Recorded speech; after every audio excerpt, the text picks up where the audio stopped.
식당을 살아가면서 여러 가지 섭섭한 일들을 겪게 되죠. 여러분들은 어떤 섭섭한 일들을 겪으셨습니까? 혹시라도 기대하고 샀던 복권이 그만 당첨되지 않아서 섭섭하지는 않으셨는지요? 또는 물질적인 큰 손해를 봐서, 또는 아주 친했던 친구와 헤어지게 되어서, 또는 사랑하던 사람과 헤어지게 되었을 때, 아니 부모님이 돌아가셨을 때, 그럼요, 그 어느 것인들 다 크고 작은 섭섭함이 있는 것이고, 또 어떤 것은 더 크고 어떤 것은 작다, 그렇게 말할 수 없을 만큼의 우리의 마음에 섭섭함과 아픔을 안겨주는 일들이 많이 있습니다. 그러나 그렇다고 해도 정말 가장 마음 아프게 하는 그런 일들이라면 어떤 일일까요? 또 어떤 때 정말 참 우리의 마음 가장 마음 아픈 고통이 될까요? 제 생각에는 아마 자녀들을 먼저 떠나보낸 부모의 마음이 아닐까 싶습니다. 부모는 죽어서 땅에 묻지만 자식은 죽어서 부모의 가슴에 묻는다는 말이 있듯이, 자식을 먼저 보낸 부모의 마음은 무엇과도 비교할 수 없는 큰 아픔일 것입니다. 여러분 중에서도 아마 자녀를 먼저 보내고 마음 아파하는 부모님들이 계시겠습니다만, 어린 자녀를, 또는 아직 한참 젊은 자녀를 먼저 보내고 문득문득 살아가면서 솟구치는 아픔을 안고 살아야 하는 부모의 마음을 어떻게 표현할 수 있겠습니까? 그런데 이런 아픔을 안고 살아가는 한 사람이 있습니다. 그는 딸에게 보내는 굿나잇 키스라고 하는 책을 쓴, 그래서 자신의 아픈 마음을 같이 그런 아픔을 겪고 있는 사람들과 위로를 나누고자 해서 책을 쓴 이어령 선생님입니다. 우리나라의 최고의 지성의 대표자라고도 하죠. 그는 사랑하는 딸을 먼저 보내고 그 아픔을 참을 수가 없어서 1주기, 2주기 때도 그 아픔을 내보이지 못하다가 3주기가 되어서야 비로소 딸을 가진 이 세상의 모든 아버지들에게, 그리고 사랑하는 이를 잃은 세상의 모든 사람들에게 보내는 위안과 희망의 메시지를 담아서 이 책을 썼다고 합니다. 그는 밤늦도록 글을 쓰고 강의를 준비하면서 바삐 살아가던 시절, 딸이 잠자러 가기 전에 문 앞에 서서 머뭇거리며 아빠의 굿나잇 키스를 기다릴 때도 자신의 일에만 너무 몰두해서 등을 돌려서 그 딸을 한번 바라보지도 않았고, 그리고 그냥 잘 자라고 했던 자신을 후회하면서 뒤늦게나마 글을 써서 딸을 향해서 굿나잇 키스를 보내면서 천국에 있는 딸을 향한 우편 번호 없는 편지를 띄우곤 했답니다. 내가 방문을 두드리는 소리를 듣지 못했다. 내가 내게로 다가오는 발자국 소리를 듣지 못했다. 나는 글을 써야 했고 너는 잠들어 있을 시간이었다. 딸은 이미 죽어서 그의 곁을 떠나갔는데 뒤늦게서야 글로써 자신을 후회하며 변명하는 아버지의 아픈 마음입니다. 내 생각이 난다. 해일처럼 밀려온다. 그 높은 파도가 잔잔해질 때까지 나는 운다. 저는 제 아래 여동생 둘이 있습니다만, 원래는 두 여동생 사이에 또 한 여동생이 있었습니다. 그런데 제가 초등학교 때 무슨 병인지는 모르지만은 몇 달 앓다가 죽었습니다. 어머니가 죽은 그 여동생을 아마 어딘가에 갖다 묻고 돌아오셨던 것 같습니다. 방에 들어오셔서 털썩 주저앉으시더니만 벽에 기대서 며칠을 우시는데, 제가 봐도 엄마가 얼마나 슬피 우시던지 그 모습이 아직도 가끔씩 떠오르곤 합니다. 세계적인 석학이라는 이어령 선생님, 그러나 아버지로서 먼저 떠난 딸을 그리워하면서 그 마음의 아픔을 간직한 채 눈물만 흘리는 모습이 눈에 선해지지 않습니까? 저도 아버지로서, 아니 우리 모두 다 어머니 아버지로서 그의 마음을 어찌 모를 수 있겠습니까? 내 생각이 난다. 해일처럼 밀려온다. 그 높은 파도가 잔잔해질 때까지 나는 운다. 만일 지금 나에게 그 30초의 시간이 주어진다면, 하나님이 그런 기적을 내게 베풀어 주신다면, 그래 미나야, 딱 한 번만이라도 좋다. 낡은 비디오 테이프를 되감듯이 그때의 옛날로 돌아가자. 나는 그때처럼 글을 쓸 것이고 너는 엄마가 사준 레이스 달린 하얀 잠옷을 입을 거다. 그리고 아주 힘차게 내 방문을 열고 아빠 굿나잇 크게 외치는 거다. 약속한다. 이번에는 머뭇거리면서 서 있지 않아도 된다. 나는 글을 쓰던 펜을 내려놓고 읽다만 책장을 덮어두고 두 팔을 활짝 편다. 너는 달려와 내 가슴에 안긴다. 내 키만큼 천정에 다다를 만큼 널 높이 들어 올리고 졸음이 온 너의 눈, 상기된 너의 뺨에 굿나잇 키스를 하는 거다. 굿나잇 미나야.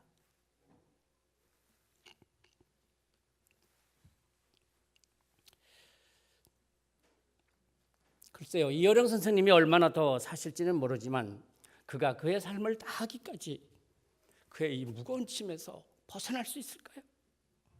그 아픈 마음의 상처를 누가 무엇으로 치유해 줄 수 있을까요? 3주기가 아니라 4주기, 5주기, 어쩌면 지금 6주기나 7주기쯤 되었을지 모르지만, 아니 10주기가 된다고 한들, 아무리 세월이 흐르고 그의 지식이 더 많아진다고 한들 그가 이 아픔의 상처를 어디서 치유받을 수 있겠습니까?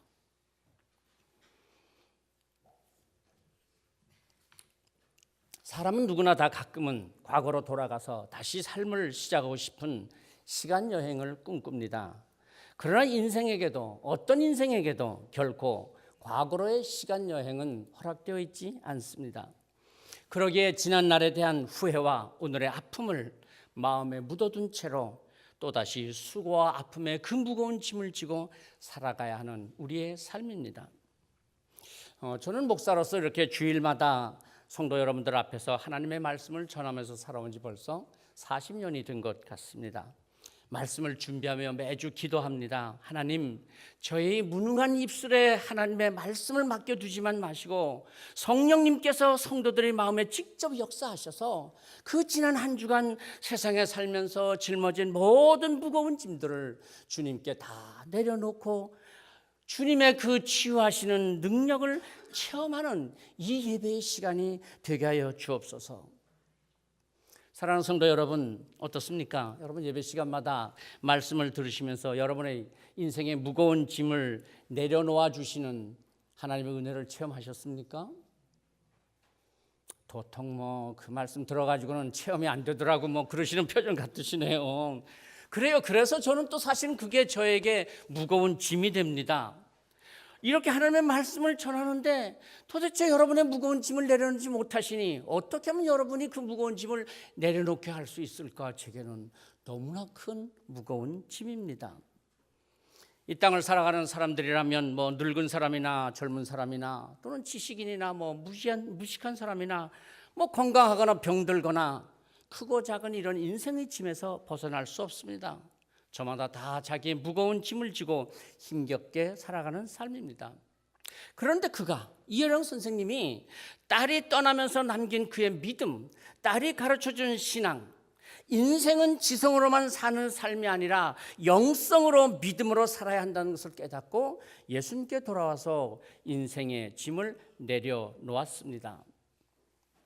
잠시 나는 하나님을 원망했었다. 주님을 위해서 방황하는 땅끝 아이들을 위해서 아픈 몸으로 기도드리던 너의 정성이 너무나 안타까웠던 거다. 너의 그 검불 같은 야윈 몸에서 무엇을 더 가져갈 것이 있다고 하나님은 이 고통을 주신단 말인가? 나는 아무리 성경을 읽고 또 읽어도 도대체 이해할 수가 없었다.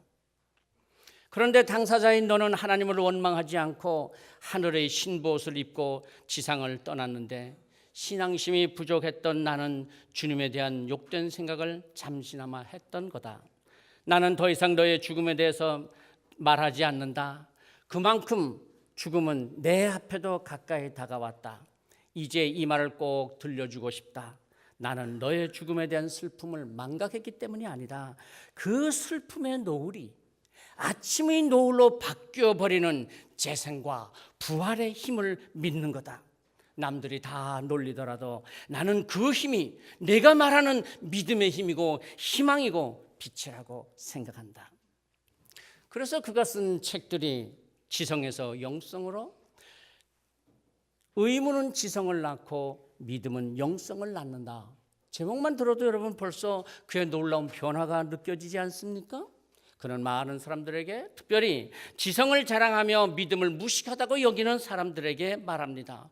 남들이 다 놀리더라도 나는 그 힘이 내가 말하는 믿음의 힘이고 희망이고 빛이라고 생각한다.